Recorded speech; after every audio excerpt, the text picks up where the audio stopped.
Hello, everyone. My name is Christina Almendarez. I'm the Vice President of the Harvard Food Law Society. On behalf of the Food Law Society and the Harvard Food Law and Policy Clinic, I want to welcome you all tonight. We have a great event planned. Just a few housekeeping announcements before we get started. If you haven't already heard, the bathrooms are out the doors, down the stairs, and towards the center of the building. Tonight's event is being live broadcasted and recorded so that it will be put up on the internet later, so if you don't want anything recorded on internet media forever, please keep that in mind. We will explain how to use the recorders that are at the front of each desk later on, but just bear in mind that if you push down on them, it will sort of blast anything that you say or do, so just keep that in mind. And lastly, since it is being recorded, please put your phones on silent or vibrate. I guess we'll get started soon. So introducing Matt Lalonde will be Diana Rogers.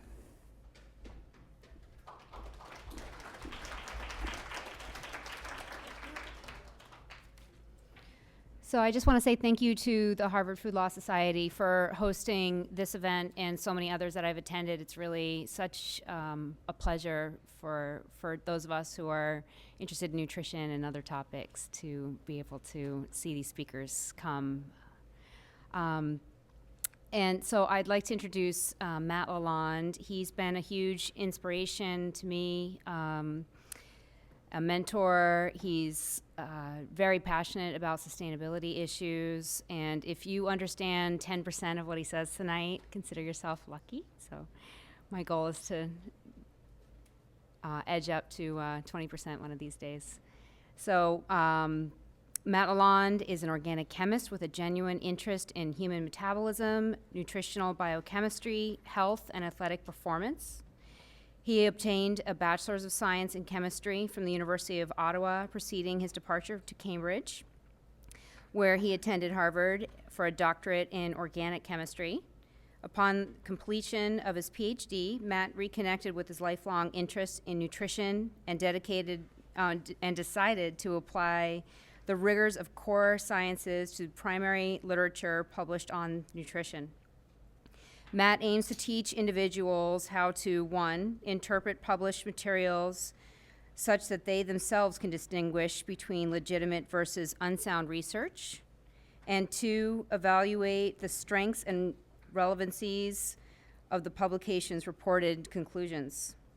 Matt has recently developed an interest in nutrient density and is currently studying both chemical biology and nutritional biochemistry while working in Harvard's Department of Chemistry and Chemical Biology.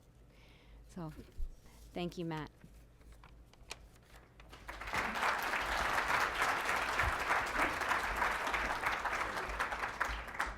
Thank you, Diana. I'd just like to say that it's a pleasure for me to be here tonight and to support Allan in his very important mission. When I asked what I could do to be helpful, I was told that sometimes, people go up to Allan, they say, hey, what you're doing is great, but the byproduct is red meat, and we all know that red meat's bad for us. And so I thought that I would speak today and let people know what we really know about red meat and mortality, or red meat and health. Before I start, I have to say that although I am an employee of the university, nothing that I say here represents the Department of Chemistry and Chemical Biology where I work, nor does it represent the opinions of Harvard University. I'm going to be talking a lot about epidemiology, and for those of you who are not familiar with epidemiology, it is the study of distribution and determinants of disease frequency. It literally means what is upon the people. Epidemiological studies have various flavors. Some of them are cohort studies where the presence or exposure is determined in a sample population, then the entire sample is followed over time, and the incidence of disease is compared for those with and without the exposure, and trying to identify what could possibly be causing the problem. You have cross-sectional studies where the presence of the disease is determined in a sample population, then the proportion of cases with a history of exposure is compared with the non-cases, and then the prevalence of this disease is compared with those with and without the exposure. You have also case control studies where the sample is selected based on the presence or the absence of disease this time, and then the proportion of cases with the history of exposure before the onset of diseases compared with the controls. People typically say controls in parentheses because they're not true controls in the term of a randomized controlled trial. And then in order to infer they do this in order to infer the cause of a disease. These types of studies can be either prospective, retrospective, or occupational in nature. I need to cover, however, before we move forward and start analyzing some epidemiology, some of the limitations of these types of studies. And I'm going to do that by showing a couple of examples. So here's shaving, coronary heart disease, and stroke. This is the Caerphilly study. And if you read the abstract, it clearly says over here that over the 20-year follow-up period, so they're taking this cohort and they're following them from either 1979 or 1983 to December 31st, 2000. In that cohort and during that time, 835 men died. Of those who shaved less frequently than daily, 45% of them died, as compared to 31% among those who shaved least daily. So you could read that and think to yourself, wait, does that mean that if I shave more frequently, I'm going to avoid coronary heart disease? And the answer is no, not really. See, if you read a little bit further, the authors explain that the 1/5 of the men who shaved less frequently than daily, they were shorter, they were less likely to be married, they had lower frequencies of orgasms, they were more likely to smoke, they had angina, they work manual occupations compared to other men, which means at the end of the day, the association, remember this is correlations, associations, between infrequent shaving and all-cause cardiovascular disease mortality is probably due to confounding factors. Now, confounding factors has traditionally been defined as a bias that arises from the co-occurrence or the mixing effects of extraneous factors with the main effects of interest. Very simply put, this means you found an association for the wrong reason, i.e., you screwed up. This happens a lot in epidemiological studies because of the large number of confounding factors that are found, or potential confounding factors that can be found. Here's another study, this one, the toothbrushing, inflammation, and risk of cardiovascular disease, the results from a Scottish health survey. Here in the conclusion, poor oral hygiene is associated with higher levels of risk of cardiovascular disease and low-grade inflammation, though the causal nature of the association is yet to be determined. Now you might be thinking to yourself, well, wait, if almost all the people that have a high risk of cardiovascular disease have poor oral hygiene, then one must be causing the other, right? Wrong. That is completely wrong. You see, epidemiology provides us associations and correlations with which we can infer a causal relationship, but it does not establish the cause with utmost certainty. One of the reasons is because of the confounding factors that we talked about earlier. The other one is because a correlation does not equal causation. And this is something that the public struggles with on a daily basis. It is so prevalent, the assumption that correlation leads to causation, that Business Week decided to poke a little bit at the general publication and make fun of them while trying to drive the point home. So here's a graph showing the number of Facebook users increasing from 2005 to 2011.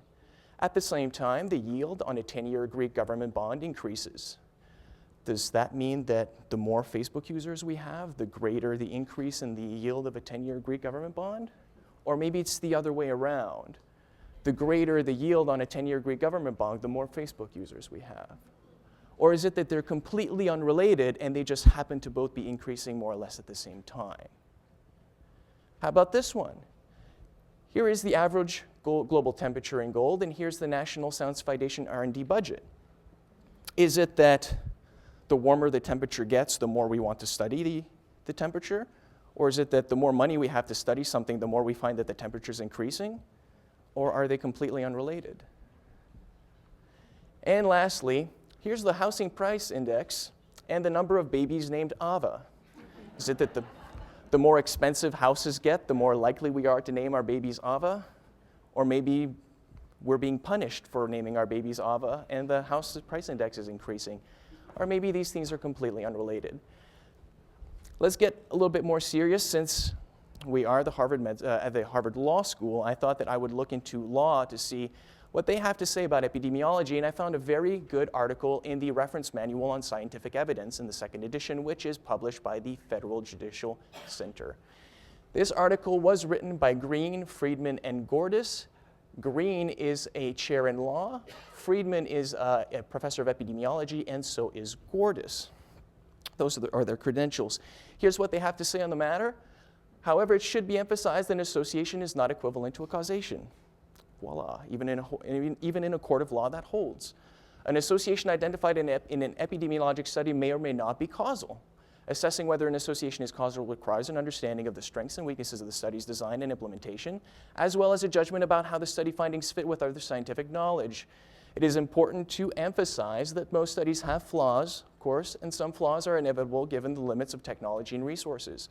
In evaluating epidemiologic evidence, the key questions then are the extent to which a study's flaws compromise its findings and whether the effect of the flaws can be assessed and taken into account in making inferences. This is what we're going to be doing today. So, how do we determine the cause then?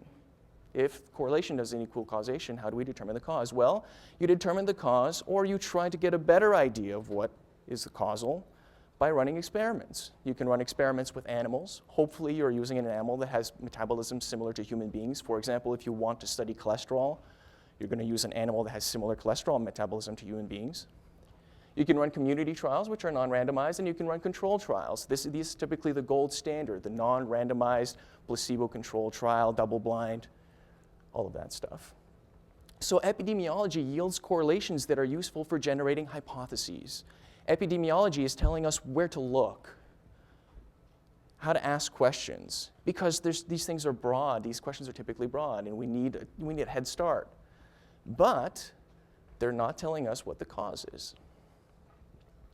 With that little intro out of the way, we're going to look at a study that was published here by Harvard researchers. And it's a study about meat and mortality, specifically the results from 2 prospective cohort studies. And we're going to jump straight to the conclusion. The conclusion here, at least in the abstract, states that red meat consumption is associated with an increased risk of total cardiovascular disease and cancer mortality. Substitution of other healthy protein sources for red meat is associated with a lower risk of mortality. That's a very strong statement, especially considering all the confounding factors that could be at play here. So when I read something like that, I wonder, gee, they must have really good evidence to support this claim. So the first thing that I do as a scientist, because I'm trained as a scientist, as a chemist, I go to the methods section and I say, well, how did they perform this research? And so you read the methods section and you realize that they obtained their data with something called a food frequency questionnaire. And it was given to participants every 4 years, with the exception of the Nurses' Health Study, where in one case there's only a 2-year interval between the 2 questionnaires. I looked at this and I wondered, gee, what does that questionnaire look like? It turns out that it's available online. The link is at the bottom of the slide. Anyone can go online and see exactly what the questionnaire looked like. Now, it has a lot of very important information. On average, how much do you sleep? How many days per week do you have breakfast? Do you currently smoke cigarettes? Have you had your uterus removed? This was for the Nurses' Health Study. This was from women. Are you currently using any over-the-counter drugs? Have you used these female hormones before? How many times per day do you eat? Have you ever regularly had heartburn or acid reflux? An enormous lists of diseases that you could potentially have suffered from. Actually, I had to cut it short because it wouldn't fit on the slide. Regular medication that you might be taking. Vitamins, minerals, and other preparations. How many teaspoons of sugar do you add to your beverage or food each day? I have absolutely no problem with this. This is all very good information until you get to the food part. For each food listed, fill in the circle indicating how often on average you have used the amount specified during the past year. So even though they're giving every 4 years, it looks like they're interested in only the past year. And then you have skim milk, whole milk, cheese, cream, stuff like that. So let me ask you, how many people in the audience remember what they had for breakfast last week, let alone a year ago?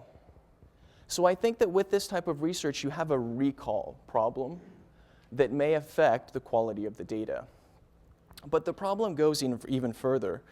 When the researchers, Willett and coworkers, tried to determine the validity of these food frequency questionnaires, they found that foods underestimated by the food frequency questionnaires compared with the diet records, I'll get to this in a moment, included processed meat, egg, butter, high-fat, dairy products, mayonnaise, and creamy salad dressings, refined grains, and sweets and desserts, whereas most of the vegetable and fruit groups, nuts, high energy and low energy drinks and condiments, were overestimated. So in other words, people are underestimating the foods that are thought to be non-socially desirable while overestimating the foods that are thought to be healthy and socially desirable. This is a problem. How did they run this study? How did they determine this? Well, they had people fill out one food frequency questionnaire at the beginning of the year. Then, in the nurses' health study, during the year, they had 4 one-week periods where they had to weigh and measure their food. They, essentially had to write everything down. They had a scale, and if they went out, they gave them guidance on how to estimate the stuff that they were eating. For the health professionals follow-up study, there was just 2 one-week periods. Then they gave them at the end of the year another food frequency questionnaire, and using the differences, comparing and contrasting, they can develop coefficients that they can then use to correct the food frequency questionnaires. It's like, aha, we got you, right? We know that you're lying, so we're going to take this data and we're going to correct the food frequency questionnaires to improve our data. I have a problem with that, however. Only 0.14% of the nurses' health study participants and 0.25% of the health professional follow-up study participants were used to create these numbers. That's a very small percentage of your population that you're using to apply a broad general correction. There's other problems. However, it doesn't end there. The one thing that you have to consider is that human beings change their behavior when they know they're being observed, correct? This is something that they saw. Correlations for the repeat questionnaire, which referred to the period of diet recording, might have been influenced by an increased awareness of diet acquired during the process of record keeping. However, the authors don't think this is a problem because they say the differences between the correlations for the first and second questionnaire tended to be small, suggesting any effect of increased awareness was not great. There's another less positive way of interpreting that observation, and that is that your subjects always fill out the food frequency questionnaire with one bias, and they always participate in the dietary record with another different bias. So it could very well be that you're taking data that is not accurate and then applying a completely irrelevant correction to it to give you data that is equally inaccurate at the end of the day. Another problem is the following. The validity of these food frequency questionnaires was analyzed by other researchers. The research that I showed initially was by Willett and coworkers. And what they found here is that the presence of any medical condition was significantly associated with increased difference in reported intakes of meat, cruciferous vegetables, pasta, noodles, tea, and decreased difference for all cereals and products. What this means is that if any individual that had a medical condition, including elevated cholesterol, triglycerides, blood pressure, diabetes, stroke, heart disease, tended to overreport meat consumption and underreport the consumption of all cereal products.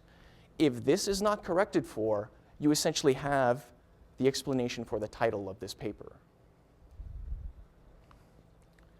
It turns out, if we go to the Frank Hu and Walter Willett study, that at baseline they eliminated people that had a history of cardiovascular disease as well as cancer, but they did not eliminate anyone throughout the study. So that means that anyone that developed a disease during the study was very likely to suffer from this overreporting bias. One other thing that this brings to light is that the corrections were determined at the very beginning of the study, and they're applied throughout the whole study, assuming that nothing changes. Well, things do change. People grow older, wiser, they get sickness. That's going to change how they respond to the surveys and probably muddle the numbers a little bit. So let's take a closer look at some of the numbers. They took the cohorts and they divided them into 5 quintiles. Quintile number 1 has the lowest consumption of red meat, while quintile number 5 has the highest consumption of red meat, and these guys are in between. They're increasing. One thing that I would immediately like to bring to light that brings into question whether or not these results are accurate, in the first quintile, the women that consume the less red meat, daily caloric intake is reported to be 1,200 calories per day. For the men, about 1,600 calories per day. Does that sound accurate to anybody? It turns out that in a separate cohort for the Nanes, the validity of caloric numbers was recently called into question, and they found that for about 67% of women and 58.7% of men, the results were not physiologically plausible. Okay? And I'm going to nip this one in the bud because I know someone's going to ask a question. Yes, I know this study was sponsored by Coca-Cola. And Coca-Cola had every right to sponsor this study because they want people to stop saying, well, look, the calories increase over the years, and so does the calories from sugar, so this must be causing that, which, again, is just an association. Does not mean that the results are wrong. Does this surprise anybody anyways? I don't think so. If we take a closer look at the quintiles, you'll see something very interesting. As we go from less meat consumption to more meat consumption, we see that physical activity actually decreases. You'll see that body mass index increases. You'll see that current smoker percentage increases, diabetes increases, hypertension increases, and current vitamin use decreases. One thing that's interesting that the authors did not focus on is that in the group that has the least mortality, they have the highest percent cholesterol. You know how people say you can make numbers, say whatever you want? Someone could easily have taken these numbers and said, hey, look, high cholesterol actually, prevents death. Now, what I just discussed, the increases and decreases as we go from Q1 to Q5, according to the authors, is not that much of an issue because they were adjusted using a multivariate model. So they tried to correct for this as best they could. There still seems to be a difference between the quintiles, however. You would want this to be as homogeneous as possible if you want your results to truly mean something. And as I was reading the paper, trying to look for some abnormality, I find this. The questionnaire items about unprocessed red meat consumption included beef, pork, and lamb as a main dish. Pork was queried separately beginning in 1990, and hamburger and beef, pork, and lamb as sandwich or mixed dish. And if this were a sitcom, this is where you'd hear the broken record sound, and someone look kind of stupid and say, wait, hamburger? Hamburger was queried in the non-processed meat category? So look, I have no problem with someone who's enjoying steak tartare from an animal that was raised on a sustainable farm on pasture, but let's face it, folks, that's not how most of us enjoy our hamburgers. And my problem isn't necessarily the hamburger per se, but if that hamburger was enjoyed in a fast food joint, what came along with it? Hot apple pie, a soda. Did they write that down in their dietary record? Was that part of the food frequency questionnaire? I don't know. Interestingly enough, regarding the soda issue, the health professionals study and Willett have information regarding sugar intake and soda intake. They published it separately in 2 papers. This one here and this one here. This time both Hu and Willett, which are authors of the study we're talking about, using both the NHS and the HPFS studies. Why wasn't this adjusted for? I'd like to see the numbers afterwards. That would be interesting. I don't think that's all, however. One thing is for sure, if red meat truly is the culprit, you would expect it to arise in other cohorts. This is another very similar epidemiological study that was done in Asia, and here they found that ecological data indicate an increase in meat intake in the Asian countries. However, our pooled analysis did not provide evidence of a higher risk of mortality for total meat intake and provided evidence of an inverse association with red meat, poultry, and fish seafood.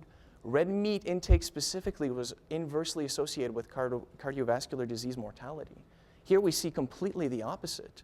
The more red meat you eat, the less mortality you find. That's confusing. In another study, this time using Inane's information, after multivariable adjusted, neither red or processed meat nor white meat consumption were consistently associated with all-cause or specific mortality. Here's another one, this time using the European Prospective Investigation into Cancer and Nutrition. After multivariate adjustment, a high consumption of red meat was related to higher all-cause mortality, and the association was stronger for processed meat. But after correction for measurement error, higher all-cause mortality remains significant only for processed meat. So this one's saying, well, it's not the red meat, it's the processed meat. As we go to another Asian study, red meat intake was associated with increased total mortality among men, but not women. Okay. Comparing the highest with the lowest quintiles, respectively. This sex difference was statistically significant. Red meat intake was associated with increased risk of ischemic heart disease mortality, but with a decreased risk of hemorrhagic stroke mortality. So here they're like, well, it's only for men and not for women, and it actually increases the risk of this disease but lowers the risk of that disease. In another study, a meta-analysis of prospective cohorts, higher risk of CHD, coronary heart disease, is seen with processed meat consumption, but much lower or no risk is seen with unprocessed meat consumption. With regards to diabetes, however, there is a risk that's seen with both, but it is much higher for processed meat. So you've got data that is all over the place. Most of them say no, seems to be pointing towards processed meat. Sometimes it's one gender, not the other. What the heck is going on here? Well, what the heck is going on, I think, is put really, really well by Dominic Alexander in the editorial that accompanied the first Asian study that I presented. And I'm sorry if this is boring and I have to read this whole thing to you, but I think that what he has to say is very important. So the association between meat consumption and chronic disease incidence and mortality has been evaluated in hundreds of observational epidemiologic studies over the past 3 decades.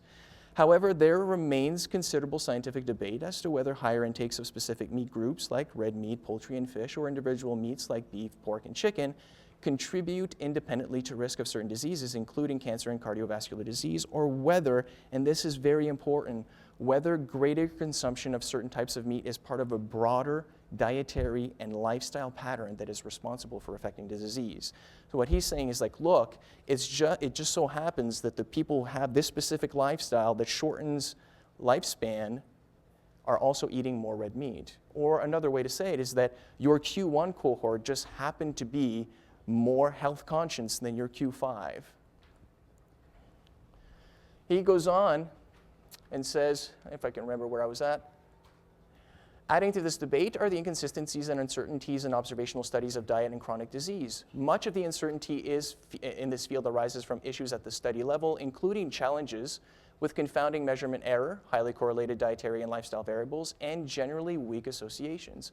Indeed, the risk ratios from nutritional epidemiologic studies, including those of meat intake and disease risk, are often hover around the null value of 1, and we commonly observe observations, including summary associations from meta-analyses and pooled analyses, with risk ratios ranging between 0.8 and 1.25, which is the case for the Harvard study, and that's considered weak. In another paragraph, Dominic Alexander says that the potential confounding is especially problematic when the health outcome of an interest is broad, such as all-cause mortality or cardiovascular disease incidence, and as in the Harvard study, thereby resulting in abundance risk factors that could act as uncontrollable confounders. So what the author is saying here is that, look, you're asking the question of diet and mortality.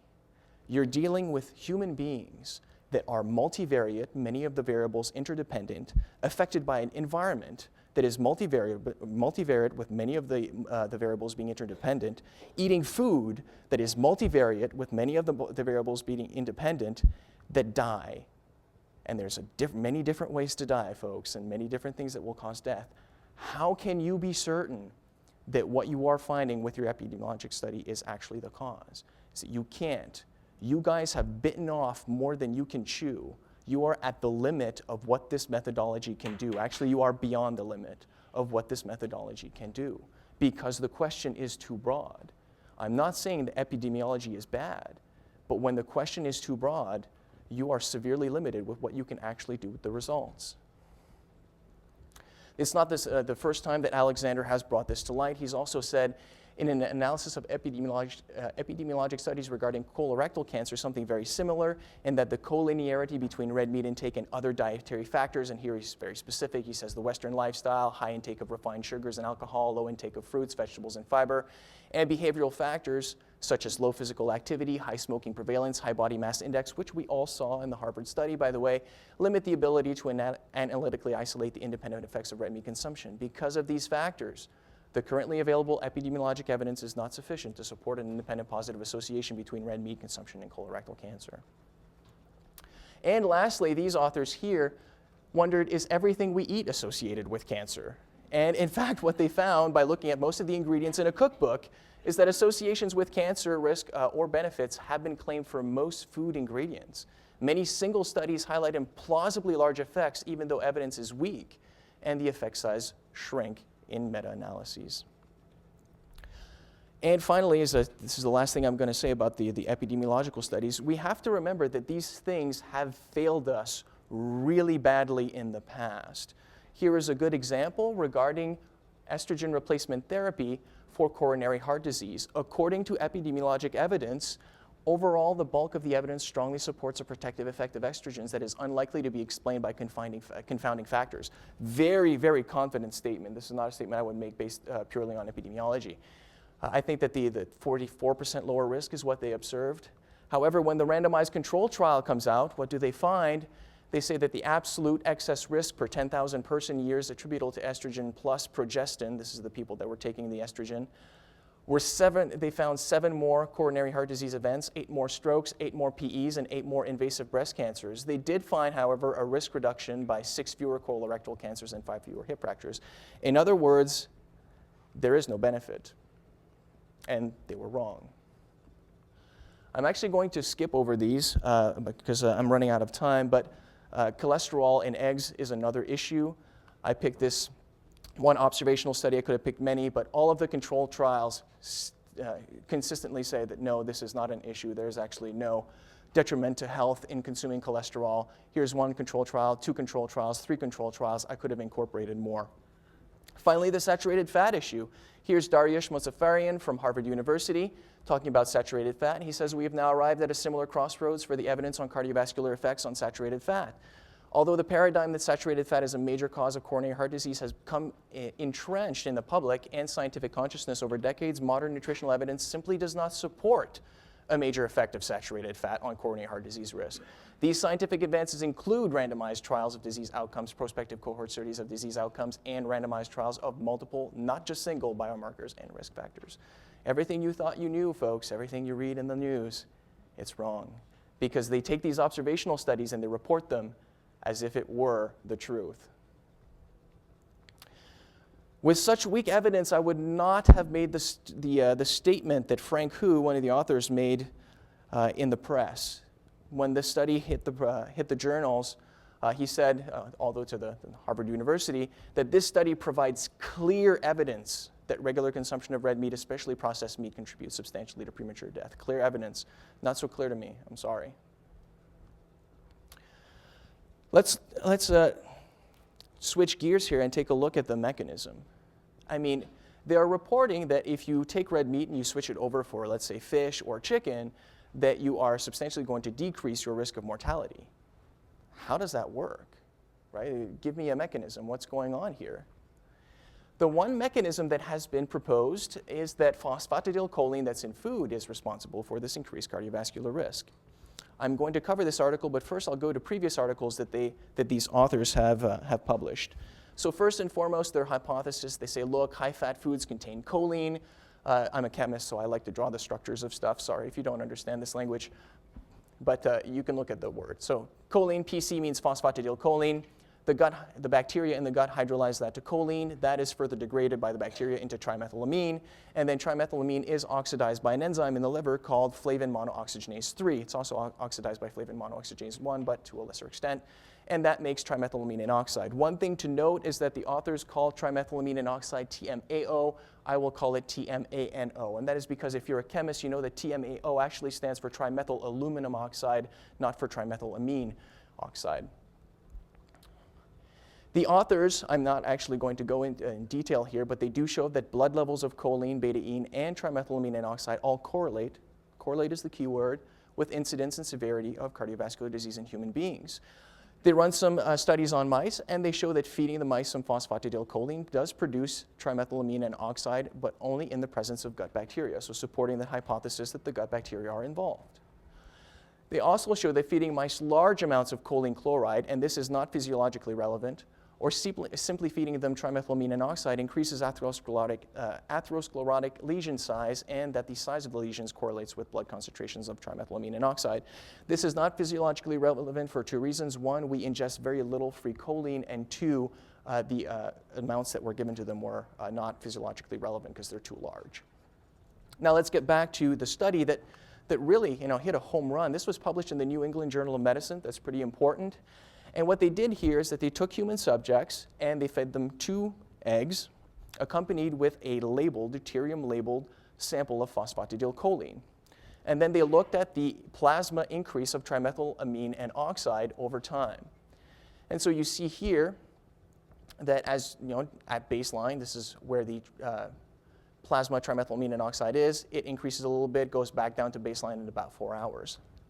The problem, though, with the author's hypothesis is that the equal amount, the amount of deuterated of phosphatidylcholine that is given with the eggs is the same as the amount of phosphatidylcholine in the eggs. You see that over the course of 4 hours, there's actually barely a change in the deuterated compound. And after 8 hours, it increases below baseline. This is about 4 micromolar. This is maybe 250 nanomolar. So this is 0.25 micromolar. That doesn't add up. I mean, if I had received this paper on my desk to evaluate as a reviewer, I said, look, you can't publish this. There's something wrong here. The data doesn't add up. So sure enough, I go to other sources to see what's going on. And these authors were feeding either betaine, creatinine, or lecithin. Lecithin is phosphatidylcholine to subjects, and they failed to elicit any significant increase in urinary excretion of trimethylamine oxide. Now, urinary excretion of trimethylamine oxide is not equal to what's in the plasma, but they are related, meaning that if stuff in your plasma goes up, you're going to urinate more. So I thought that was interesting. Phosphatidylcholine is also an essential nutrient, by the way, so that might explain why the authors decided to move away from phosphatidylcholine and blame another compound that's also in red meat called L-carnitine. This is the structure of L-carnitine for those of you that are interested. And here the data actually is good. Well, at least it makes sense. So you see that they feed someone, in this case they're feeding them an 8-ounce steak, and it comes with an equivalent amount of deuterium-labeled carnitine. And you see that in the omnivore, trimethylamine and oxide increases over the 24-hour period, whereas in the vegan, it doesn't really increase. But what's important here is that the deuterium compound does increase, and more or less at the same time that the stuff increases in the subject, so that the unlabeled compound increases in the subject. So this makes a little bit more sense. What the authors don't tell you is that they're comparing one female subject with one male subject. So this is not statistically significant in any way. And what they also tell you, but in a different paper, so whenever you're criticizing stuff, make sure you read all the papers and you go into Science Citation Index and you try to figure out everything that's going on. What they tell you in a different paper is that expression of the enzyme that oxidizes trimethylamine to trimethylamine and oxide is actually much higher in females than it is in males. So if you knew that, how fair of a comparison is it to compare one female omnivore to a female vegan? To a male vegan, sorry. It's not very good. In any event, how large is this increase relative to baseline? That's what you'd really want to know. And the authors here readily admit in the paper, in most subjects examined, despite clear increases in plasma D3 carnitine and D3 trimethylamine and oxide, concentrations over time, and we'll look at figure 1E, postprandial changes in endogenous unlabeled carnitine and TMAO concentrations were modest, consistent with total body pools of carnitine and TMAO that are relatively very large in relation to the amounts of carnitine ingested and TMAO produced from the carnitine challenge. What are they saying? They're saying, thank you, they're saying that the amount that you are ingesting and the changes occurring is literally almost irrelevant compared to what is already in the body. And this is a similar argument that you can make for cholesterol. What you're ingesting, dietary cholesterol, is pittance compared to what your liver can synthesize on a daily basis. So to say that this is actually having an effect is actually not really valid. But if you go look in the supplementary information, you can't find this in the paper, this is the modest changes that they were talking about. And you see here, actually, in the first visit where they give steak and carnitine, there's actually a dip in TMAO, and then it goes back to baseline. There's no change here. There's no increase. Then they give the subject, they suppress the subject with antibiotics, the gut flora, because they want to determine, is this due to gut flora, yes or no? And then they see a flat line, which is what you would expect. And only after reacquisition of the gut flora do you see an increase in trimethylamine and oxide. It leaves you wondering, was there a change in the human's microbiome after the exposure to the antibiotics? Was there a little bit of dysbiosis that occurred there? I'm not super convinced. And so again, let's go somewhere else. Let's see if other people have run these types of experiments, and they have. This is an excellent paper about the disposition and metabolite kinetics of oral L-carnitine in humans. What these people have done is that they took 7 subjects and they fed them 3 doses of carnitine throughout the day. The doses are 0.5 grams, which adds up to 1.5 grams. 3 grams, and 6 grams. These are huge doses, by the way. The amount of carnitine in your typical steak, 8-ounce steak, is about 250 milligrams. So this is a huge dose. And what they find is that only at the 6-gram dose does the plasma concentration of trimethylamine and oxide actually increase. Lower than that, it doesn't budge. Which, begs the question, is this really relevant? But what's more interesting and actually forces this group back to the starting line, and I mean the group that published the previous research, is the following examples that are in the paper. Fish is an abundant source of trimethylamine and oxide. Oh, that's interesting. And there was a 10-fold increase in the urinary concentration of this substance in the subject who consumed fish prior to sample collection as compared with the mean data from the remainder of the subjects. Although there was also an increase in the plasma concentration of trimethylamine and oxide in this subject, it was not the same extent as in the urine, suggesting that the kidneys readily excrete trimethylamine and oxide. Well, if the kidneys readily excrete it and we go back to get the baseline fairly readily, which is what the author's data suggests, then this shouldn't be a problem. No subject received oral antibiotics during the study, although one subject consumed a fish-containing meal within 24 hours of blood collection while taking the 1-gram dose of L-carnitine. This subject's plasma and urinary concentrations of L-carnitine, trimethylamine, and trimethylamine and oxide were excluded from the calculations because they were so far off. The urinary concentrations of trimethylamine and oxide for this subject were 0.2 millimolar and 19.3 millimolar, compared to 6.7 micromolar. Okay, so if you were to convert this into micromolar, it's 120 versus 6.7 for the average person from one meal of fish. And here it would be 19,300 compared to 1,800.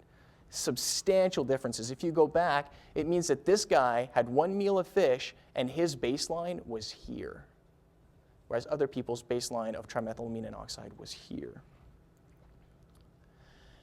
Interestingly enough, this has been observed, and this paper was referenced by the individuals who are making the case that trimethylamine and oxide is somehow causing atherosclerosis, specifically trimethylamine and oxide from red meat.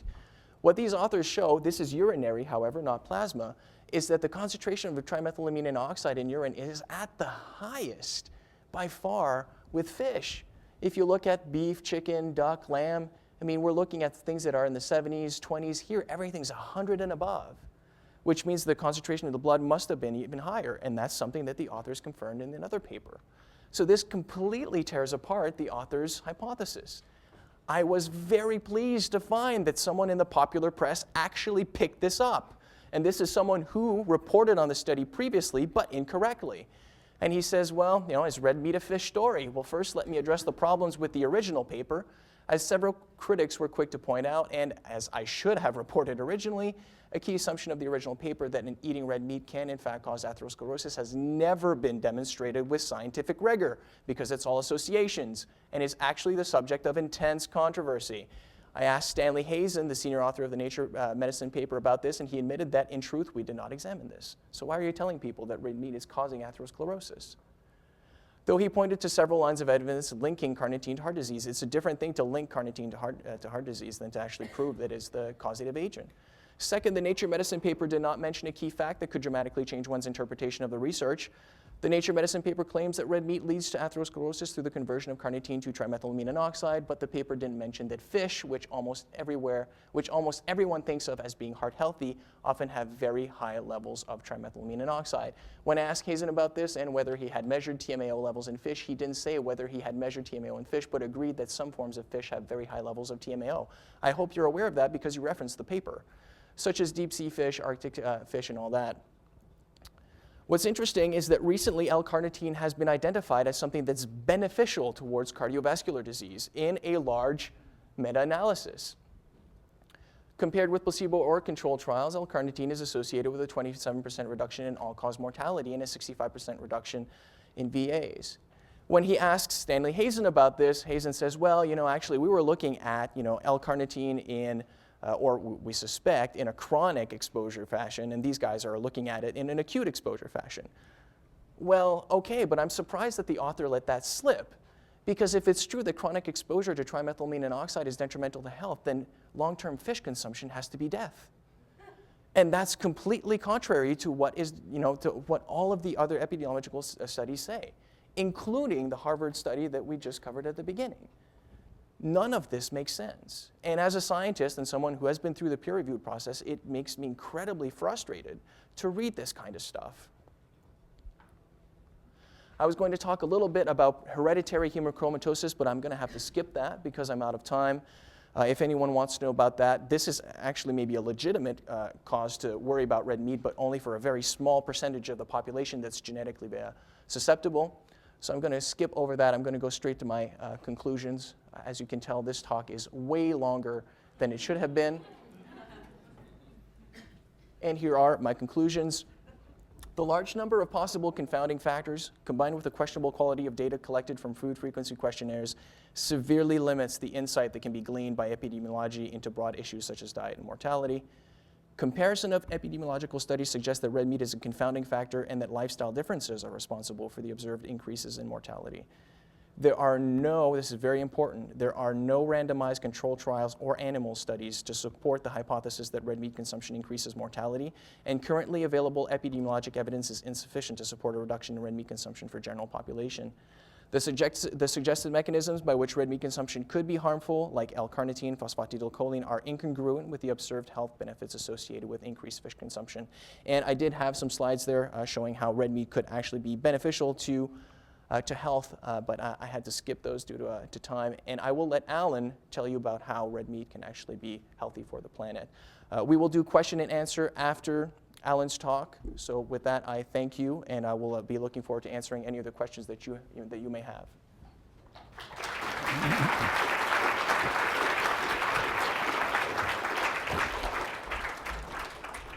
All right, so I'm Chris Kirsten with the Savory Institute, and I'm just going to do a brief introduction of Allan here. Thank you so much, Matt. That was phenomenal. But Allan is a Zimbabwean. That's where he was born. He's been a game rancher, a ranger, a research biologist, and he's come across some amazing discoveries. I've been a rancher and a farmer for my entire life, and I just can't think of a greater visionary. I've been a fan of Allan's about 10 years. I pinch myself every day. I get to work with him now. So it's with great pleasure that I introduce Allan Savory. Thank you. Thank you. Thank you.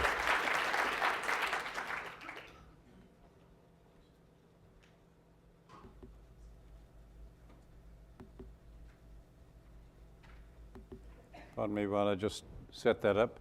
I think you saw that before. I'm going to take us to a whole different level. I'm going to take us down to utter simplicity. That was all too much for my little brain. Agriculture is at the root of a lot of problems. I'm not going to belabor you all with it. We've got a rising population, climate change, global desertification, poverty, violence, wars, all of these. I come at this from a very different angle from most people. Starting out as a researcher, I became disenchanted with academic life and being a researcher in an institution, and I became a private independent scientist and supported myself in any way I could. And then circumstances took me trying to support myself, game ranching, farming, ranching. I became an international consultant. I spent an unfortunate 20 years in war as a consequence of what we're talking about, poor land, poor people, etc., and had unique opportunities. Whatever hat I was wearing, I ended up being exiled. I was leader of the political party in opposition to the government in a civil war, not a popular thing to do. And whatever hat I was wearing on any given day, it didn't matter to me. It was all the same problem. It is all bound together.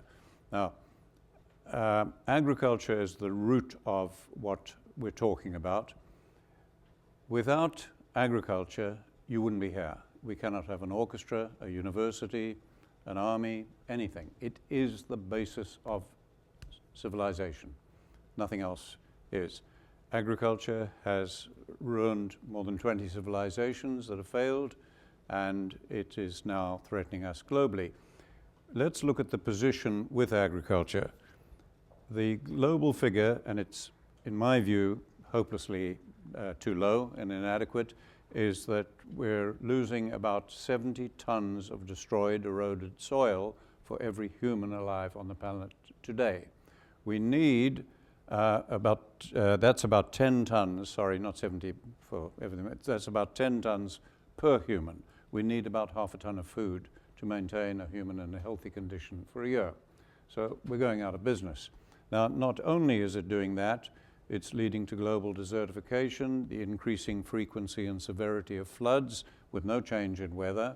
It's leading to poverty, social breakdown, violence, emigration. You're reading about the ships turning over as immigrants try to get to Europe from desertified countries. We're going to fight worse wars over water than we ever did over oil. Already I'm dealing with that, where people are herding their cattle with AK rifles.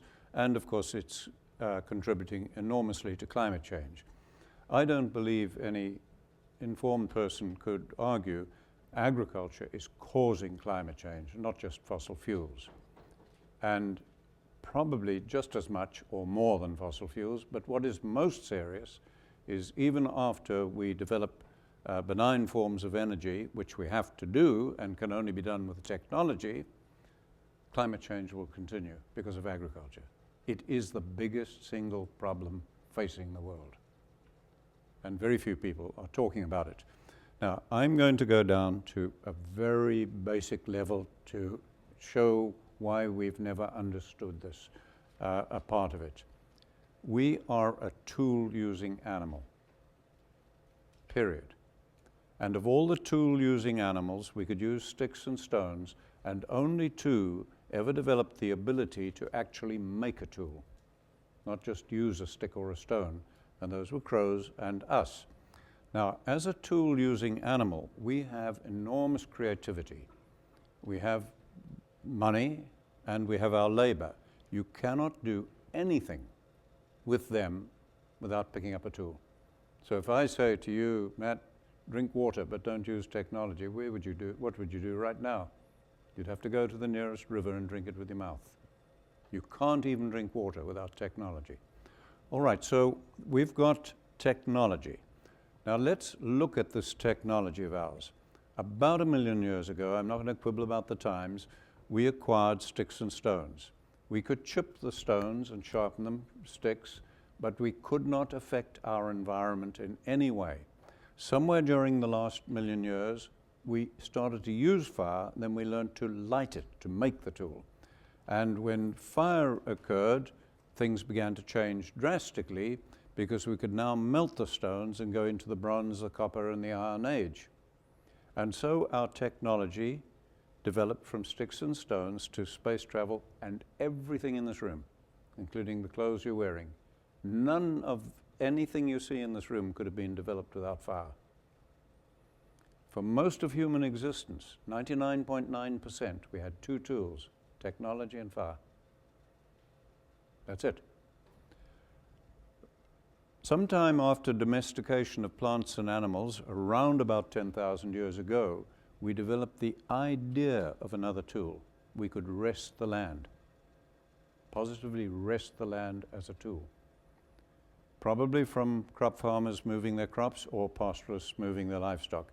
The only other tool we have ever thought of is using small living organisms to make cheese and wine. I told you I was going to take you down to a really primitive level. You can train in any university in the world, including Harvard, okay, in any profession, and unknowingly you'll be trained to use technology. Occasionally fire, resting land, and now small living organisms that we can genetically engineer. That is it.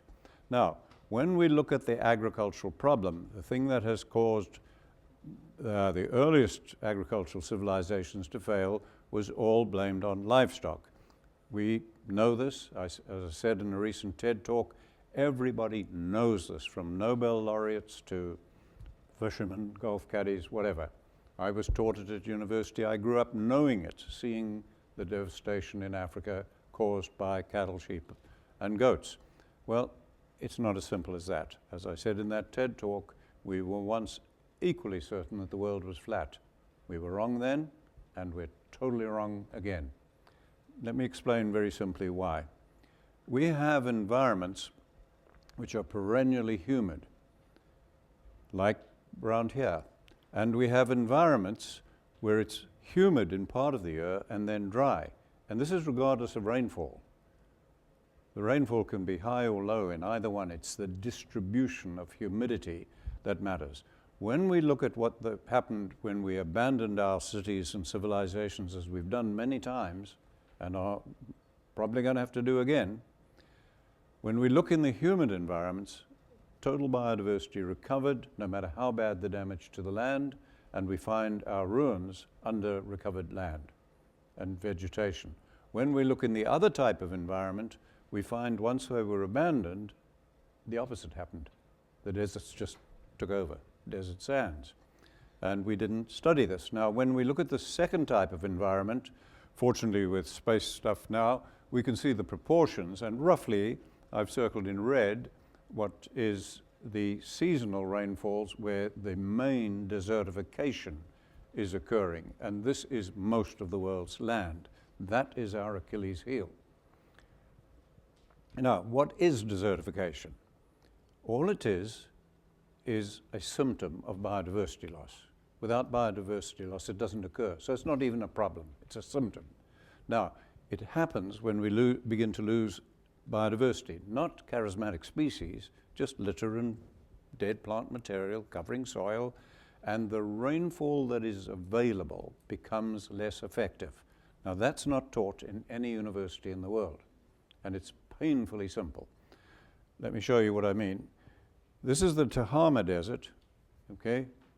We're close to a research station, and an inch of rain was falling. You're seeing an inch of rainfall there. To get grip of that easily, think of it as drums of water, okay? Each holding 45 gallons or 40 gallons or 200 liters. So over 1,200 drums of water fell on every hectare of that land. That's a hell of a lot of water. Okay, where did that water go? Because that's what that land looked like the next day. Where had that water gone? That's non-effective rainfall. That rain had runoff, some of it. That's what gives us flash floods, surface flow. And what had soaked into the soil simply evaporated out again. I walk barefoot. I live barefoot nearly all the time. I tell you that the bare ground, I can walk on it. After about 2 o'clock in the day, I can't even walk to our headquarters barefoot. My feet are burning after more than 3 steps. You're not aware of it, you wear shoes. It's just sucking the water out of the ground. Now, to be effective, rainfall has to penetrate the soil and only leave it one of 2 ways: transpired through plants or flowing through the soil to permanent river flow, aquifers and springs. That is effective rainfall. Now, let's look at a grassland, because most of the area I showed you circled in red, whatever you call it, dry deciduous forests, savannas, whatever, is the stability of the land comes from grasses. These are what provide us the bulk of the ground cover. Now, here is a grassland, and it's just come through 4 months of rain, and you've got a mass of grass. Now, the rain stops. So watch that as it changes with the rain stopped. Now, all that grass material above ground, except for the crown of the plant, is dead. It's no more use to the plant. It'll never come alive again. Now, that has to decay biologically before the next rains. And if it doesn't, that soil, that grassland starts to die. All of that starts to die. Soil is a living thing. Soil is life. Without life, you don't have soil. You have stand, rocks, etc. All right, now, if it does not decay and we just leave it, it shifts to a chemical process of oxidation. If you come to my home, I live in a mud hut with a thatch roof. The outside of the roof is that dark color. It is oxidizing in sunlight. The inside of the roof is yellow still, and it will be 20 years from now because it's not in sunlight. So this is a process happening in sunlight, but it is so gradual, that's why I can roof my house with grass. It is so gradual that it blocks the sunlight, filters the sunlight, which should reach the growth points of the plants that are down at the ground, out of harm's way of animals, and the plants prematurely kill themselves, and we get bare ground, desertification, non-effective rainfall, or if the rain is higher, it shifts to woody vegetation. And we then call it native, non-native, noxious, and start pouring on the poisons. Okay, now traditionally, all my life and way before me, starting thousands of years ago, we have burnt to prevent that. But that is chemical oxidation that is rapid. It pollutes the environment and it leaves the soil bare for the rainfall to be non-effective. We justified that, leaving millions, more than 2 billion acres burns in Africa alone every year. We justified that because the grass is now able to flush because the sunlight can reach the growth points. Now, when I got to the United States, and we never could have discovered what I'm telling you tonight in any one country, any one institution, the clues were scattered around the world. When I got to the United States, I got a terrible shock to see national parks like this. This is a national park. That is desertification as bad as anything in Africa. And I didn't even find curiosity amongst scientists as to why is this happening in a national park. That's had no livestock, so there must be something here more than livestock causing this, which has become a scientifically valid truth, even though there's no science whatsoever to back it. But it's become a scientifically valid truth, as I say. I then began looking at experimental plots all over the western United States. They were put in many years ago when the government wanted to shoot 50,000 sheep of the Navajos. They needed data to back that policy, so experimental plots were put in. If you stop grazing the grass, it grows. The grass grew, they took the photographs, shot the sheep, but the desertification got worse. Thank God they left the plots. So I went finding these plots all over the western United States, and here is one. I took these pictures from a position paper on climate change of the International Range Society, and the caption, I shortened it slightly there for you, was that livestock were removed in the 50s, but processes resulting in the replacement of grass with shrubs continued. That had been green grassland, it had become desert, and the desert bushes have increased, and it's described as processes in a peer-reviewed paper. What processes? Nobody curious about it. Our beliefs were just so deep that rest couldn't be doing this. Now, if we're going to correct it, what can we do? Remember our limited tools.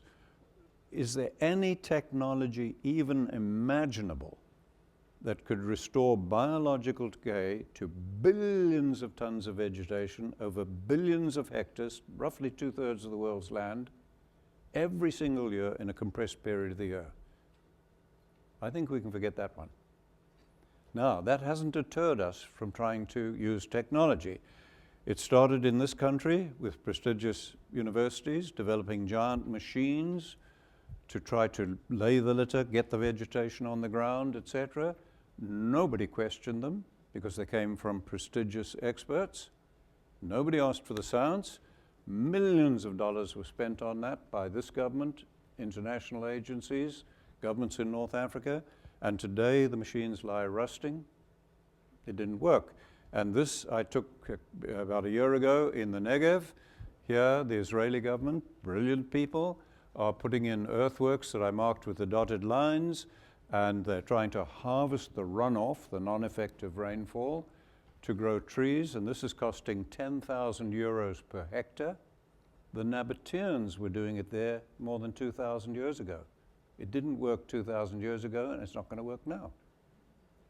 And we have unintended consequences, so they're taking away the Bedouins' sheep, cultural genocide, and they're paying the men an allowance based on how many children they have. What do you think the men are doing?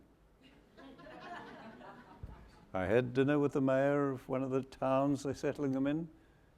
The Bedouins put on a dinner for me, and the mayor said to me, "Alan, how old do you think my citizens are?" I said, "I haven't any idea, you tell me." 12 years old. He said, "I'm the mayor of a town where the average age is 12. All right, what had we missed? What we had missed was those are the environments where the soil, the vegetation, and all co-developed, not plants before animals, all developed together over millennia. And those are the environments where millions of herding animals with the microorganisms in their gut developed as one whole, indivisible whole with the land. And those animals were non-self-regulating populations. There are some that can regulate, but they don't herd. All of the herding ungulates are non-self-regulating populations. They breed and breed and breed. Their numbers are regulated by disease, accident, and predation. Now, they had enormous predation. Big prides of lions, hyenas, wild dogs, all the rest of it that we have in Africa. And when these animals are subjected to this level of pack hunting predators, the only real defense they have is to be very small, fleet, and not get into herds and try and escape, or to get into herds, and the bigger the herd, the safer they are, because the pack hunter will not attack the herd. They're afraid of the herd, and they have to try to get an animal out to kill it, and you've probably seen that on National Geographic films and so on. All right, so when they are herding in these big herds for protection, they're grazing animals. So they're herded, they're feeding on the ground, and they're dunging and urinating. No animal likes to feed on its own feces, including us. So what do? If you're dunging and urinating all over the ground in high concentration, you have to keep moving. And it was that movement induced by the predation that prevented the overgrazing of plants. Now, that was discovered more than 60 years ago by a French scientist, published in 4 languages, never refuted, really solid work, that overgrazing, which all of our organizations, environmental, farming, universities, believe is due to too many animals, has got nothing to do with animal numbers. It's got everything to do with time, the time the animals are there and when they return. And consequently, the moving animals avoided that. Okay, so coming back to our tools now, I've taken the small living organisms off because we can't do anything with that. All right, so we've got our 3 tools. Technology, not a hope, to put this right, in the United States, where it's desperately serious, or any other country. Fire, not a hope. Resting land causes it. So what are we going to do? In developing the holistic framework that arose out of this, one of the things we do is make all decisions socially, environmentally, and economically sound, using all available science and sources of information, and then no matter how much the decision is supported by research, etc., we automatically assume it is wrong, because nature is complex beyond our comprehension.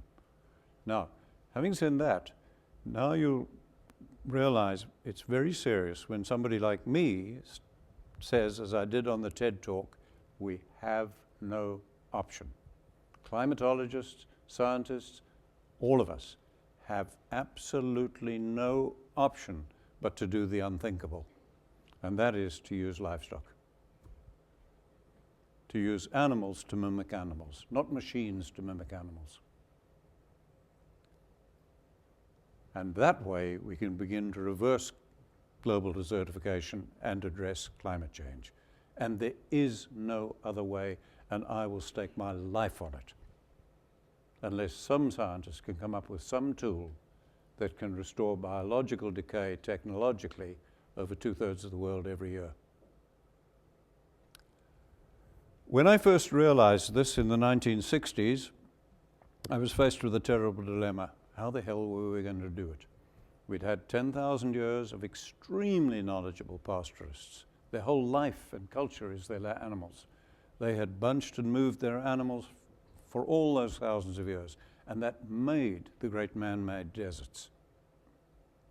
So we couldn't do that. Then we'd had about 100 years of modern range science, rotational and other grazing systems, and that had accelerated the desertification. We first discovered that in Africa, and then when I got here, I confirmed it here. So modern range science, rotational grazing, all these things we couldn't use, we couldn't herd them. What could we do? At that point, being an independent scientist, I could go far and wide to any professions. I started looking desperately everywhere.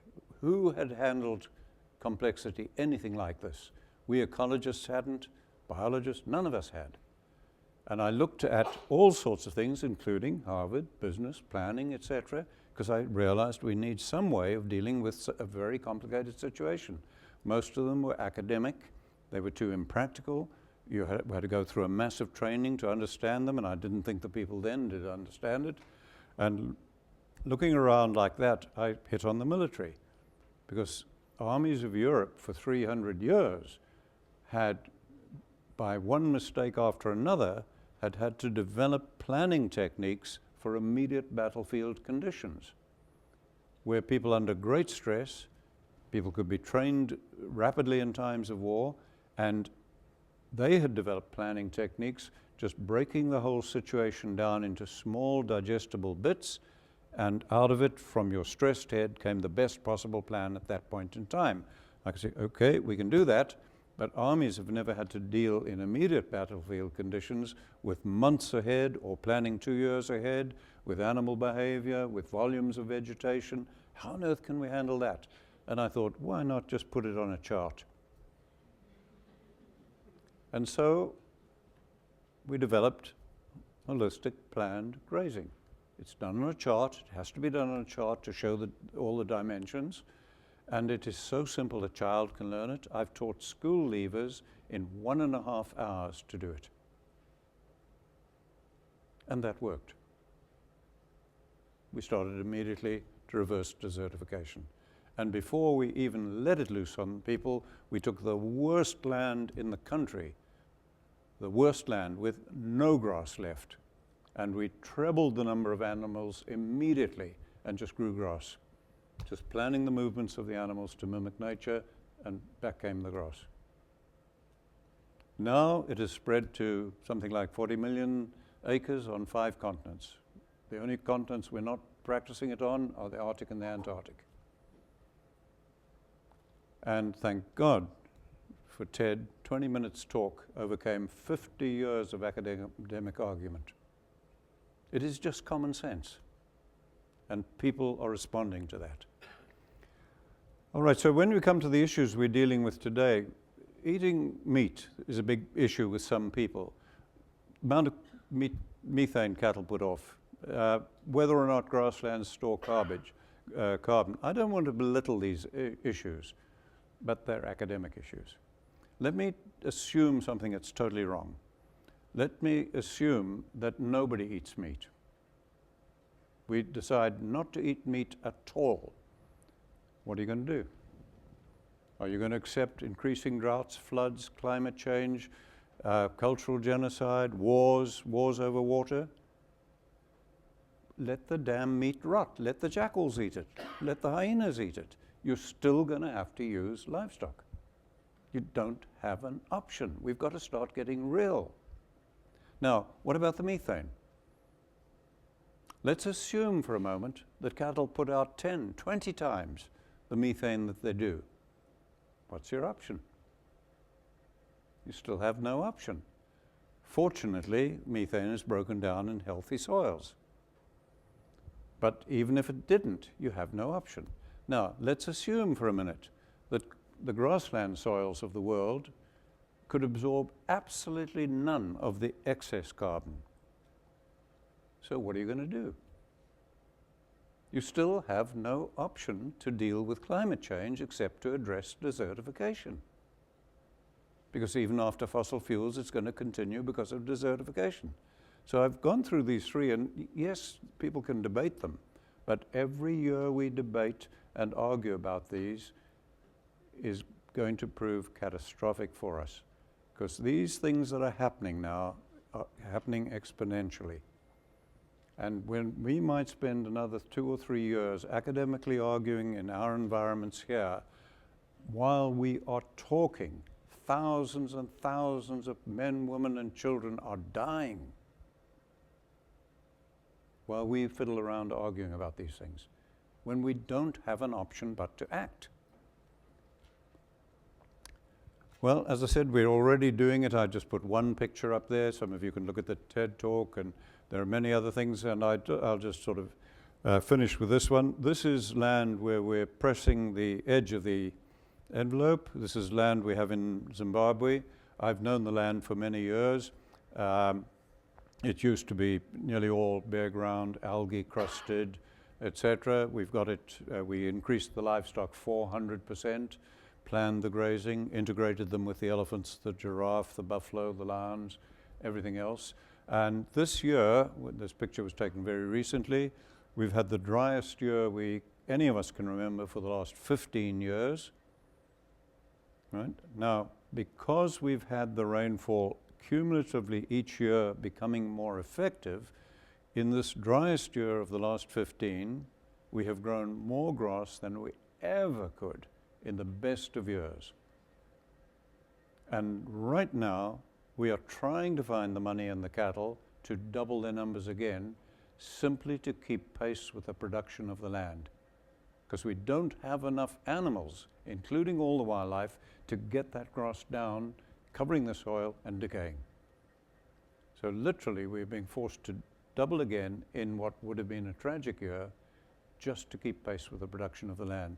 Now start picturing that over the world, and it'll be a very different world. Thank you.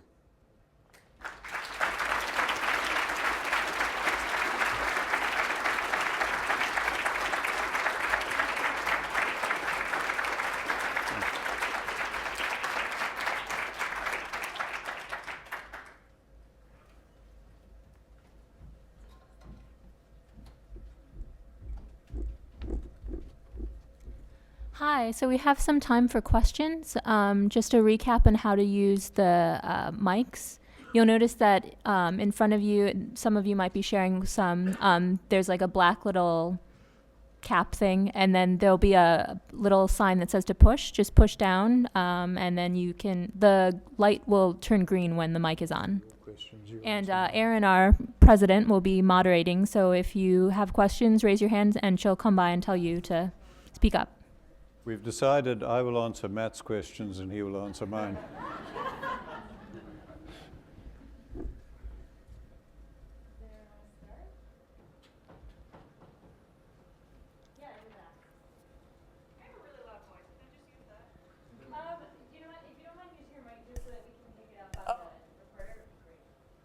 Pushing it? Yes. You have to hold it. Oh, clearly I don't go to law school.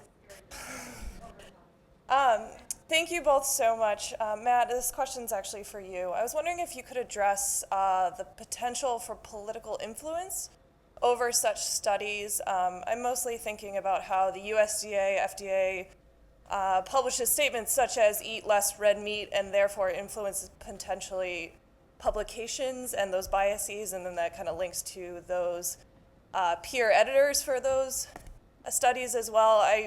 I do epidemiology research, and I am equally as frustrated at the showing of some results and not all the results, and then that begs the question of what are the true results versus. That's really outside my wheelhouse. I went into science because I absolutely despise politics. And that is because politics is a little bit like religion, in that there's a certain amount of belief and it's not really evidence-based. And for me, everything has to be evidence-based. Is there a bias there? Yes. Are there plenty of companies with a lot of money to lose? Yes. Are they influencing and lobbying government? Yes. Is this like a fair playing field? No. And if you think that's the case, you need to wake up and live in the real world. But aside from that, what can I say about it? You know, I'm not going to kid anybody. I'm no politician, and I'm not even going to pretend like I know any politics or that I follow that stuff. There was someone in Harvard Yard yesterday who was asking Harvard students what the capital of Canada was. And it was embarrassing because most of them actually didn't know. And it turns out that they asked me, and I knew only because I was born and raised there. But even then, I absolutely know nothing about the politics that go on in my own country, let alone the politics that go on in this country. So what I'm saying is stuff that I've heard, but I don't have like a true pulse on, you know, how it's occurring, to what extent. It could all be conspiracy theory as far as I'm concerned, but I don't know. I really, if you had like a more specific question, then. Sure. I guess so I guess more of a statement is that this, and as scientists possibly in the room, how do we combat that? How do we bring to the forefront the correct data? Because it then gets picked up by the media and therefore spread across the country. You know, like, how do you stop this cycle of bad, the wrong information out there? Okay, so I see what you're getting at. As far as publication is concerned, it's actually really difficult, because if you're publishing something that is contradictory to, you know, current conventional wisdom or dogma, there's some of the really high impact journals that are not going to accept your publication. Now, you can always publish elsewhere, but it's probably not going to have as high as an impact, and the media is not going to pick up on it. Now, the media is another problem. Let's say that, you know, there's this one prospective study that shows that there's an association between red meat and cardiovascular death mortality, but if they factor in, you know, sugar consumption or something else, the effect is gone. It would be much more convenient for you to leave that out of the original study, get the big splash, hey, look, red meat's associated with cardiovascular disease, and then publish the sugar stuff on the side, and instead of getting 0 papers, all of a sudden you've got 3. You know, just saying, so that you're not only fighting the current dogma in the government, but you're actually also fighting the scientists on that one. How do you change that? I guess from the ground up, from what we're trying to do here, and you know, doing these types of presentations and educating people. But it's also going to have to start in the classroom. Like I've yet to see, you know, someone give like an honest presentation of the limitations of certain scientific research or even epidemiology in the classroom. And we have to talk about that. Why do we keep funding this type of research when we know that it is so incredibly limited? And I'm not saying it should never be done, but I'm saying if someone else proposes another red meat and mortality study, the NIH should not fund this at this point, right? Because we have established nothing good's going to come out of it. Absolutely nothing. And that's another problem that needs to address. Where are our funding dollars going? Should we go private with some of this stuff? You know, you could take the conversation in many different directions. I don't have an answer at this point, though. I'm the kind of person that likes to lock myself in my room, read papers, and just fume about the stupid stuff that I read, and then go in public and give talks. I'm sorry, I can't give a good answer to that one, but it would be great to discuss. Yes, should we start the discussion? Absolutely, and I'm glad to see that someone like you is in the field, and that's a start. You know, if you think differently, go get your RD, go get a degree in epidemiology and all that kind of stuff, and make a difference and start educating people the right way. Can I comment on that? Yeah, sure. Yeah, the reason I'm here is because I'm running a policy workshop for students at Fletcher Policy School the next couple of days. As a former president of a political party, having to work on policies with my shadow cabinet, I got out of politics also, because altogether, saying I don't know how to govern well, because the main role of government is to form policies, what you're talking about. And what we discovered accidentally in working on the desertification problem was how to address complexity in the case I gave you, and realized we'd hit the tip of a much bigger iceberg. And I will be doing that over the next couple of days.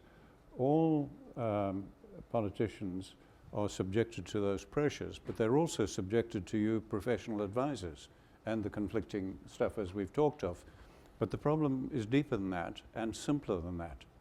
The only reason that any lawmaker forms a policy is to address a problem. If you look at everything in this room, space travel, the computers, those are hard systems in system science. If you look at human organizations, nature, everything we deal with in management, you're dealing with complexity. Social complexity, environmental complexity, it's unavoidable. So you cannot make any policy to address a problem without addressing complexity. Okay? Now, every policy of your government today and every government in the world, when they form a policy, if you ask them what is the context, it's the problem. An objective has to have a context. If I say I'm going to light a fire, you don't know if it's wise or not until you ask me why. Otherwise, if I just light a fire, you'll have a loose cannon on the deck. Okay? Now, the context is almost always need, desire, profit, or dealing with a problem, with everything in this room. That was the context when it was made. It's the same with policies. That context is adequate when you're dealing with a hard system that is not complicated. When you're dealing with complex human systems and environmental, that's an inadequate context. So you'll have loose cannons on the deck. And that is why you get the policies that just don't make sense. Does it make sense for America to produce oil, to grow corn, to produce fuel? Does it make sense in Australia for farmers to go to jail for a longer period than selling drugs if they sell you fresh raw milk? No. I could go on and on and on with examples. And it's not because we're stupid. You've got to go right down to that fundamental level of where we're making decisions. And every decision is objective. We had limited tools, and we didn't have a context for our objectives. So we'll be training students on that, thank God, in the next couple of days, if anyone is involved. Mr. Savory. I'm looking for the parrot. I'm curious when, when you move grazing animals onto land where there's not anything left to graze, do you initially supplement their diets or? No. Go I'm ahead. always asked that question since the TED. In fact, you asked me it earlier. The only time we've ever had to feed the animals is in mine reclamation. We have zero, just sand, mine reclamation. In the worst cases, some of the stuff like you saw, where it's all bare, we've never had to feed animals. The decisions have to be socially, environmentally, and economically right. And we find we cannot get them right that way, feeding the animals, so we've never had to do it. We worked out how to do it just using the simple principle of a sigmoid growth, or biological functions, basically. If I shave one side of my face, not much hair will grow, other side it'll grow. So if we had this room, doesn't matter what the size, a few animals in it, they can live on available leaf fall, twigs, whatever. If I divide the room, I can keep them for half the year there. That lets plants grow here. If I divide it into 4, I can keep them 90 days there. That lets these plants grow for 270 days. I've already concentrated them more. So that's how we took terrible land and trebled the number of animals, just divided the land, planned the grazing, and their hooves immediately started to break up the soil, get plants growing. We had them short periods so they didn't have time to get hungry, and plants were growing up ahead of them and behind them. No, we've never had to feed animals. That's a good question over there on the right. Allan, I'm curious, in the development of holistic management, what role has monitoring of environmental conditions like soil, water, biomass production played, and what needs to happen in the future with monitoring? Well, the main thing is to get on with managing holistically, forming policies holistically. Literally, I don't think any scientist would argue today that management, and that includes policies, needs to be holistic, embracing all science and sources of knowledge. The moment we can bring that about, it'll be a different world. Now, that's the main thing. The monitoring is an extremely important part of it, because when you manage any situation holistically, be it in the family, on the farm, the company, wherever it is, all right, you can never replicate, because every person is unique, every situation is unique, so we can't replicate. But what we can do is to monitor the results. We can record the results, and that we do. and that a lot of that's needed.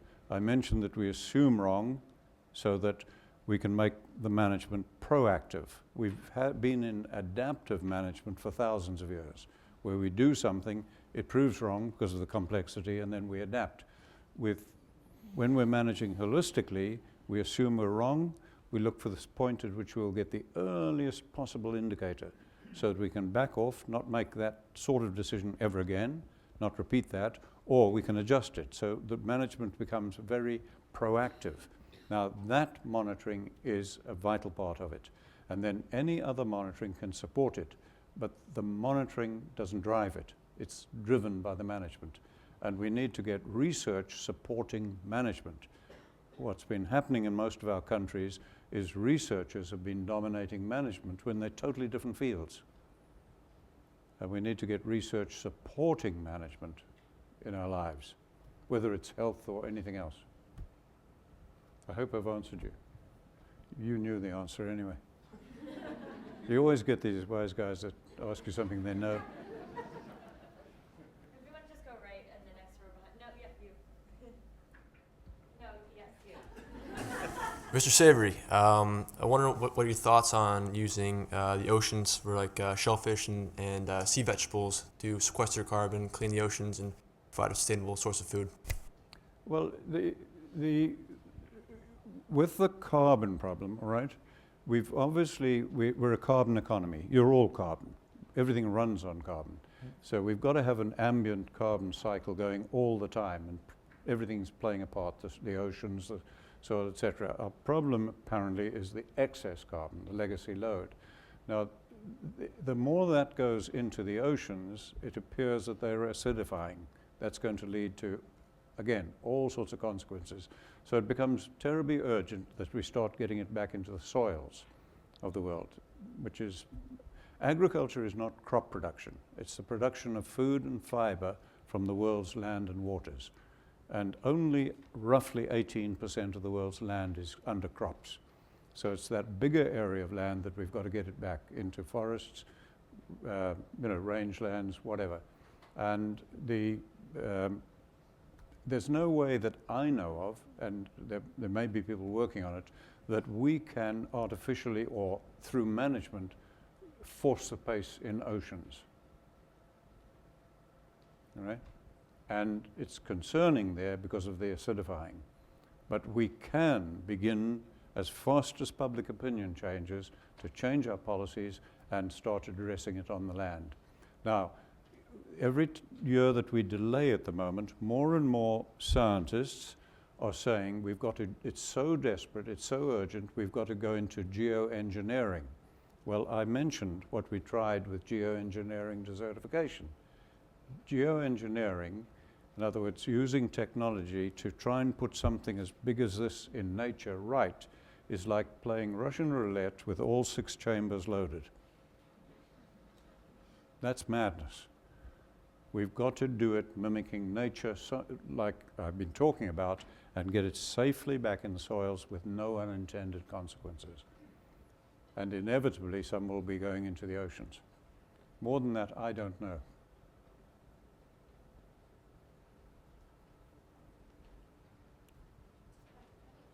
Sorry, I have a question for you about the role of the consumer and also in philanthropy. So I think there's critiques these days about philanthropy and what good is it to just throw money at a problem, and people need to think more holistically about what they... I'm battling to hear you. I'm sorry. I'm asking twofold questions about the role of consumer. So if you don't have ranch land or you don't have access to do something like this yourself, what's the role of consumer? And attached to that idea of what the role of the consumer is your attitudes towards philanthropy, because there's been a critique of it that it's not just enough to throw problems, especially concerning Africa, throw money at these problems. That's a difficult one. To address this, it needs a societal change of view. If you look at the research of Ashby, Lord Eric Ashby, looking at Britain and America and how new knowledge comes into society, if you read the Everett Rogers, who wrote The Diffusion of Innovations, any of these people, Saul's work, we have a tremendous problem. There are in soft systems, which is human organizations, what are called wicked problems in system science. That means they're almost impossible to solve. Okay, now, one of the wicked problems of human organizations is that they are efficient, etc. They're always up to date with the latest in the prevailing technology, prevailing societal view. So visit any university, ranching organization, company, they'll have the latest computers, the latest software, the latest everything. But if you have new knowledge that is paradigm shifting, counterintuitive, it's combining all that I can read, study, and so on, it is simply impossible for organizations to accept it, to change institutionally until public opinion reaches a certain tipping point, then they can change. Even the leaders of them cannot change them. So it's no good blaming your politicians for unsound policies. They cannot do anything else at the moment. Until public opinion changes sufficiently, then they can change. And you can take that of our universities or anything else. What I talked about here, one part of it was overgrazing of plants. The belief of society is that's too many animals. That belief has become scientifically valid in our universities and ranching organizations, although backed by no science at all. All right? Now, we discovered, a Frenchman discovered 60 years ago, as I mentioned, that that's not true. It's unrefuted stuff, it's solid science.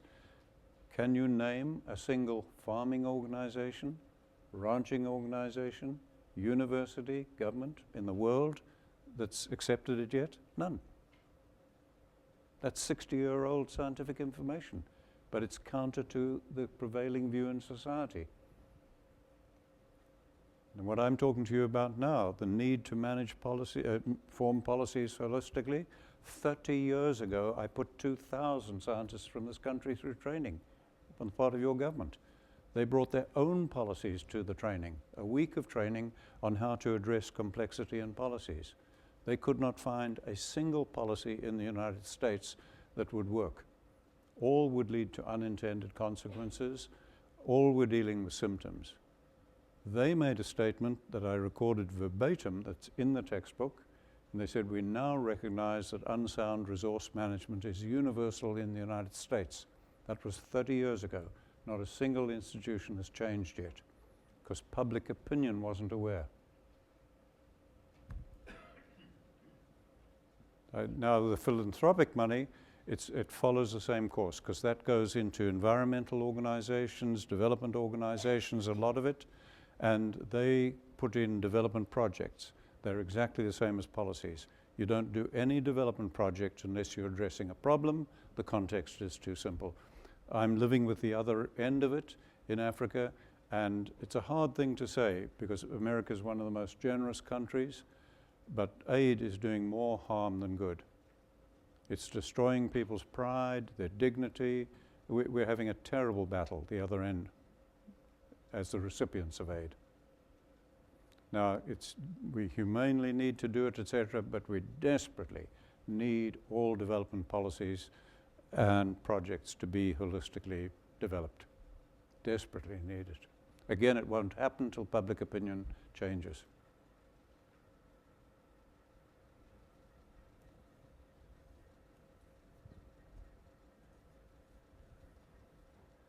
Could you talk a little bit about what it would look like to move from an industrialized farming model like we have in the United States into the model that you're proposing? Can I comment on what? Can you talk a little bit about what it would look like to move from the current agricultural model we have in the United States to a more sustainable model like you're talking about? It would be wonderful. Let me just tell you, it would be wonderful, and I'm not joking. A few months ago, had the opportunity to run a policy workshop for 35 lawmakers in my own country. They came from two opposing parties, and if you think Republicans and Democrats are rough, our guys are killing each other. I mean, we are living with violence. All right. Now, in that hostile situation, our staff said to me, whatever you do, Allan, don't tackle the land and agriculture. It's the most contentious issue in the country. I said, never mind what I'm going to do.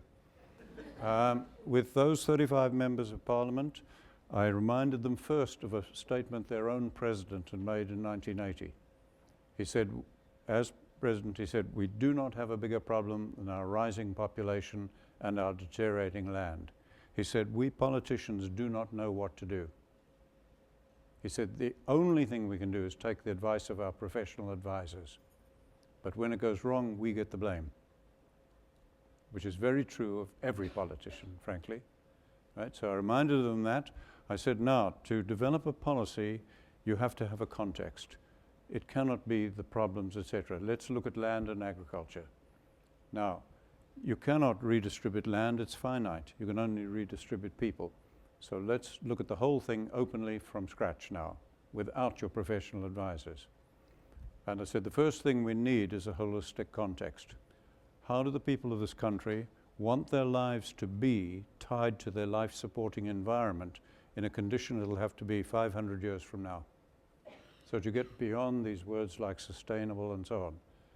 We clarified that, and the whole atmosphere changed. It just soared above politics. Anybody would look foolish if they'd raised a pressure issue or a political issue. It had taken us to a whole new level. Then I said, now what's the role of government? Is it to tell farmers what to do, or to let their creativity loose?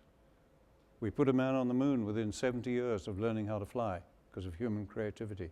The knowledge is in our universities, in our farms. It's being blocked. So we agreed on that, and we went step by step through what we could do using a holistic framework. And to cut it short, by the end of the workshop, we had the policy the world's dreaming of. We'd be the first country in the world, if it was implemented, producing more food than eroding soil. Our rivers would be flowing again. And things like organic, sustainable, totally redundant. No need for them, because all food would be nutritious, clean, growing on regenerating soil. And we didn't use a single bit of knowledge that isn't available today. It's not our lack of knowledge. When so many thousands, millions of people over so many years have produced that result in agriculture, you've got to understand it's not a thing you can tweak. It wasn't a lack of knowledge. It's a systemic problem. It was that genetically embedded way we make everything happen today towards an objective, limited tools, and every decision is made on past results, research results, expert opinion, you name it. Compromise, fear, cost, profitability. Every decision is made that way. That's where the problem lay. So the day that American citizens insist that policies being developed holistically, you will see a total change in this country. That I believe firmly. Just like after the Wright brothers flew, no barriers were put in the way. We were on the moon in 70 years. We'll do the same. You'll be amazed at the creativity of Americans once you take those barriers out of the way. And the barriers are 100% institutional blockage. There are no barriers from nature, and there are no barriers from individuals, including individuals in the institutions. It's the institutional structure that is blocking it. How many millions of Catholics accepted the world, our world wasn't the center of the universe? Millions did. When did the Catholic Church concede? In my lifetime. That's what I'm talking about.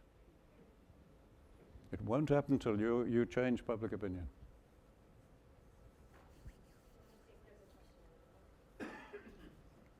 My question was for Allan. I was just wondering how the demand for crops grown for biofuels, such as soybean, corn, sorghum, how has this affected holistic grazing in your country?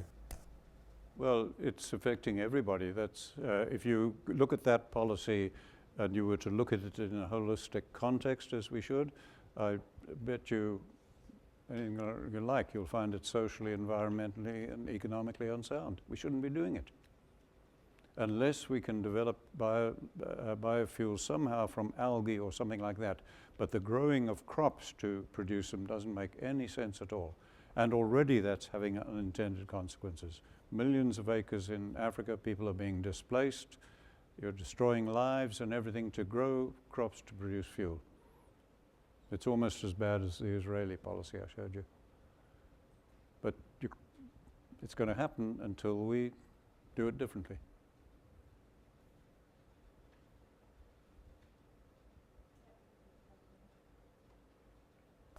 Mr. Savory, can you please give an example of a stocking rate and rotation scheme that you would promote on some of these landscapes, and describe how that differs from the rotational grazing that might be promoted in this country among modern agriculture? I missed the first part of that. What was the difference between the planned grazing that I talked of and the rotational? Was that it? Or? Yeah, could you just give an example of a stocking rate and a rotation scheme that you would promote for some of these landscapes? Well, I wouldn't promote any rotational grazing. If you read all that I've written and everything, 50 years ago I said rotational grazing will fail. Voisin, the Frenchman, studied it and its shortcomings, so we never rotate. Rotation literally just means that you watch the grazing periods, the periods in the paddock, you keep them short and you move the animals from here to there, and it can be flexible, it can be anything you like, but the focus is on the grazing periods and the animals. Okay? When we plan grazing, first we go through the decision making to see if animals should be there at all. Some places they shouldn't be, like tropical forests, which are being cleared for animals. They shouldn't be there at all. Other places you see that they're essential. Nothing else will do the job and sustain people. Then when we've decided that, the land is divided up. I'm giving you a very Reader's Digest version, but once we start the planning, the first thing we do before plotting the moves is to establish what period of recovery the plants need. Okay? Then we plan backwards from that to what periods of grazing to use, adjust them for quality of land, etc., and plot those moves. But it has to be on a chart, because think of it yourself. If we had 10 divisions of land and we're moving the animals through them 5 days on a rotation, all right? If in the first one, after 3 days we're worried, we move them out. After the second one, after 2 days, there's not enough grass or it's not growing quickly enough, so we move them out. And we go like this. What we don't see is the concertina effect on the recovery period. Every time you change a grazing period by 1 day, you've changed the recovery period of all of it. And so what happens is people end up coming back and plants haven't recovered. It's just such a common problem. So we always focus on the recovery period, and having it on a chart, you see it. If whatever happens to it, you see it, and it avoids that. That's the main point. But there are other things. When you rotate, you can only go forwards. You can go from here to there, here to there. When you plan grazing and you're doing it over a time spell on a chart, you can go backwards. And if you think about when we make a big building or something, in PERT programming, we plan it backwards from a date of completion because it's much more efficient planning. So if we've got a chart here and we can see that animals are lactating, they'll have calves at foot, and we need good grazing for them in November or whenever it is, we book the grazing. And then we say, how did they get there? Oh, they came from here. Well, how did they get there?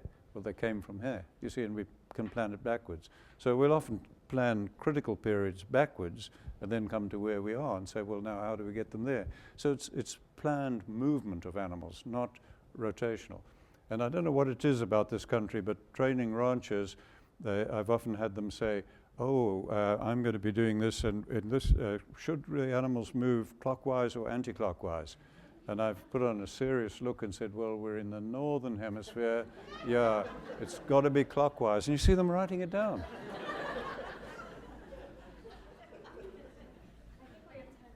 And funny enough, if you look at rotational grazing, it nearly always is clockwise. Yeah. Thanks very much. I'm curious about job creation in some of your examples. Job creation is critical. Let me go back to the agricultural policy I was talking of just now. What we did in testing the ideas and getting them, and then we filter them to see that they're socially, the sort of ideas come up. I'm not recommending it for you. Never take something from one and put it into another. But we determined there that the wisest thing was to say, okay, all the people that are farming in agriculture get a license. You have a license to farm. Now, let's remove all income tax from farming. So if you are farming, you never pay income tax. That now, because we're starting to reward what we want that is in context, and make difficult what isn't. Okay, so that induces everybody now to start producing, because we're being fed by the world. We used to be an exporting country. Now, if you've got that happening, then the second thing we said is, right now, let's put a fixed land tax. So if you have a license to farm, you pay a fixed land tax every year. Now you have a fixed cost and no income tax, so you're going to push production even higher because your profitability will be greater. And then we said, no, we've got over 80% unemployment. And we said, right now, if you're farming, for every family living and working on that land, your land tax is reduced. What's going to happen? People are now going to start employing people instead of machines, get people back on the land. And it just went through with things like that.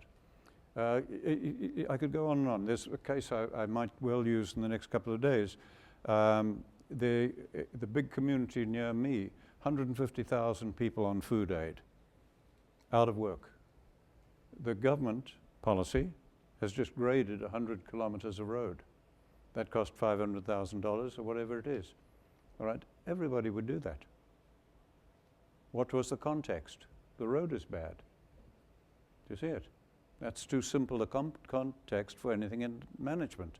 So when we filtered that to see if it was in context, it failed all of the questions we asked. Then we said, how else could we do it? And it turned out, do it by hand. And lo and behold, that would get that money back in that community. People could start paying school fees again, get people working again, keep the money cycling in the community again. Whereas if we graded, it's all going 300 miles south to where a company has the grader. It's going right out of the community. So it's just little things like that, even grading a road. It's not about livestock only. That's the thing we've got to focus on, because that's where we're hemorrhaging and the desertification. But as I said to you, we hit the tip of a much bigger iceberg in finding out how to deal with that complexity. Much bigger iceberg. I know I'll have fun with students, I hope, the next couple of days doing this. And they'll just start by doing it. So I think we're just about out of time, but for everyone who's continuing on to the dinner, you can continue the conversation. But you got a little there. flight. But we'd like to thank both of our speakers, Allan Savory and Matt Lalonde. Thank you. Thank you.